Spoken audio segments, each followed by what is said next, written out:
Y'all ready for your weekly Stadia update? Yes. Sure. Hit me. Hit me with that Stadia news. Here are these. What about that exclusive version of Breakpoint now? Here are this week's pieces of news about Stadia. So the Founders Edition, which was the thing that you needed to buy for $130 to be able to play this year, on the 19th of November, has officially sold out, and they have replaced it with what they're calling a Premier Edition, which is kind of more or less the same thing. It seems to come with the exact same stuff. Yeah. It's just the biggest difference. You tell me. I think the biggest difference is that they are not committing to anybody who pays for this Premier Edition to get it by launch day. Yeah, they'll ship it in waves. Or it sounded like they weren't even necessarily committing to the Founders. That's where I'm going with this, is that not only is that true of the Premier Edition, but people who more recently bought the Founders Edition also are not guaranteed to get their stuff and be able to play on launch day. It's a Chromecast Ultra and a controller. Are they just not making enough of the controller? You have to figure the controllers the weak link. They're essentially saying that the Founders Edition will ship out more or less in the order that first come, first served, in the order that people bought them. So only people who bought them very early on. Well, we don't know. They're guaranteed to have it. It might be the people that bought it in the last week of its availability might not get it on launch day. We don't know what the allocation or the supply really is, right? I would say this is some way to get them back in the news cycle and bump up interest, but it doesn't make me more interested. It's not a positive story, exactly. So, well, they could spin it as they were so popular, man. Holy shit! Yeah. Orders are exceeded demand. Hey, we just want to be able to say we sold out of something. Yeah, maybe. I don't know how you do that in this day and age, but I mean. Manufacturing controllers. They make all these phones. They say, it's like Google is kind of in the hardware business. Yeah. I wonder how that affects. I mean, one of the selling points of that thing was hey, you can reserve your own unique Stadia username first. I think they send an email out. Okay, you get to do your that. thing has shipped or something. You don't need the physical package in hand to do that. My understanding is that I'd have to go back and read the emails they've been sending out to people that pre-ordered. Yeah. Because if you're not in that first wave of shipments, you might otherwise not get the name you want. I'm going to lose my cool name, Phil Harrison 420. Yep. That's the one. I mean, it's not the most disastrous thing ever, but it feels like yet another item on the list of reasons that this doesn't feel like a proper launch. The Stadia stuff feels bad. Yeah. We've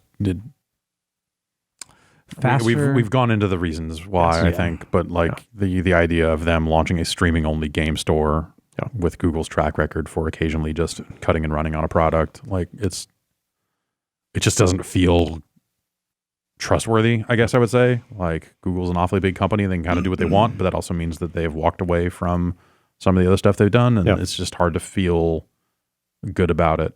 Yeah. And I'm trying to weigh that against I'm trying to think back to how did I feel when Microsoft got into the video game business, when they got into the console business. Because that felt bad too. Yeah, it sure did. What do you mean the makers of spreadsheets and Windows are trying to make video games? Well, also when they showed up, the people that were representing Xbox early on came across a divorced dad energy, non-fucking stop. We got our ear pierced and look at us. We got all these drinks. Even before that, there's promo photos of Jay Allard out there with Xbox imagery in his pre-makeover, business casual. Yeah.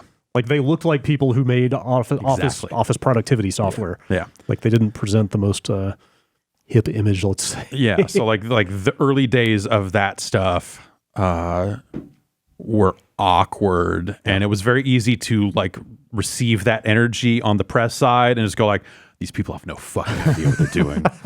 And you get some of that. These games don't seem great. You get some of that from the Stadia people. No, they got a lot of veterans. They've got a lot of individual people there who know what they're doing. Right. Some of those things I've seen people say strike me as really kind of trying hard. It's got this weird tech bubble vibe to it. It's the same feeling you get when you see Facebook employees talk about Facebook like it's a good thing. And you're just what the fuck are you talking about? Faster than your eyeballs can process. Oh, okay. I don't know. Negative latency, baby. They've said some weird stuff. Yeah. Aspects of it seem almost like something satirical from a Silicon Valley or something like that. Messianic almost. This is going to change your life. It's no. It's most of these video games are already on sale elsewhere. Yeah. It's not. I'm super curious about it. I'm really curious about it. The biggest promise to me, well, not the biggest, but the most interesting thing to me about it is the potential for them to make original stuff that couldn't run. Yeah. Because they've got, they've talked a big game about the power of their custom server hardware and the amount of compute power they could throw at games. So like the other story is that Jade Raymond, who I think is in charge of like their kind of internal original development, has announced their first actual like standalone development studio. Think about that. In Montreal. Think about that. Yes, the timing. When did they announce? They announced that last week. This thing is out in less than a month. Yeah.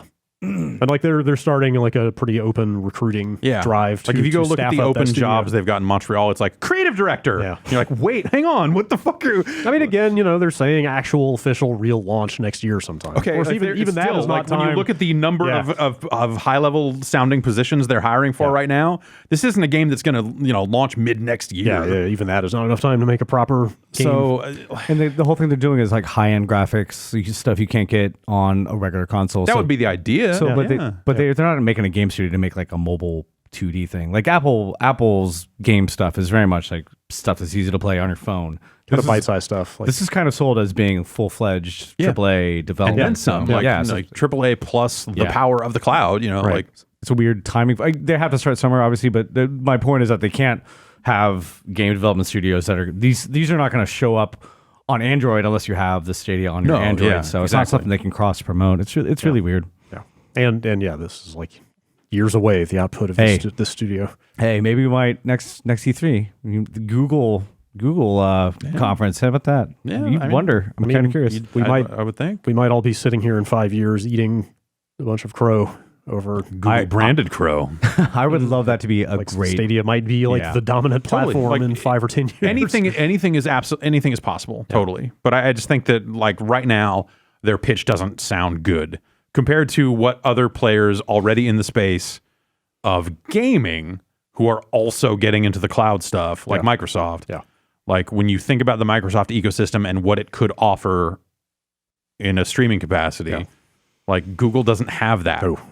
And they can't get that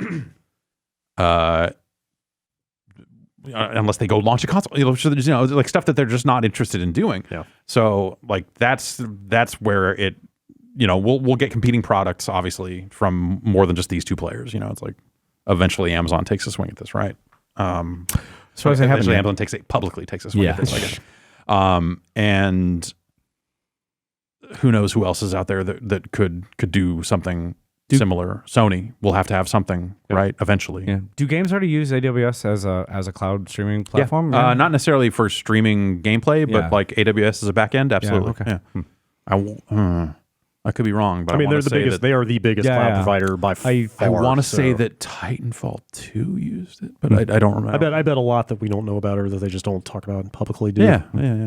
My understanding is it's AWS by a mile is the biggest, and then I think Azure. According to Silicon Valley last night, Microsoft is the second biggest. Apparently, Amazon is bigger than the next 4 competitors combined. Yeah, yes, it is massive. I hear really good things about Microsoft's usability from an engineering standpoint. Like apparently, I have also recently heard things about that. If you not even for people here, if you can run AWS as an engineer, apparently just write your fucking ticket anywhere you go. So it's still definitely the dominant thing. But I hear Microsoft I saw that commentary around the story about Azure getting that defense contract over Amazon and a bunch of like online cloud engineer types saying like Azure is like absolutely more pleasant to work with.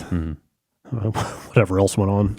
Well, in that situation. Yeah. Sounds like that was not necessarily the determining factor. No.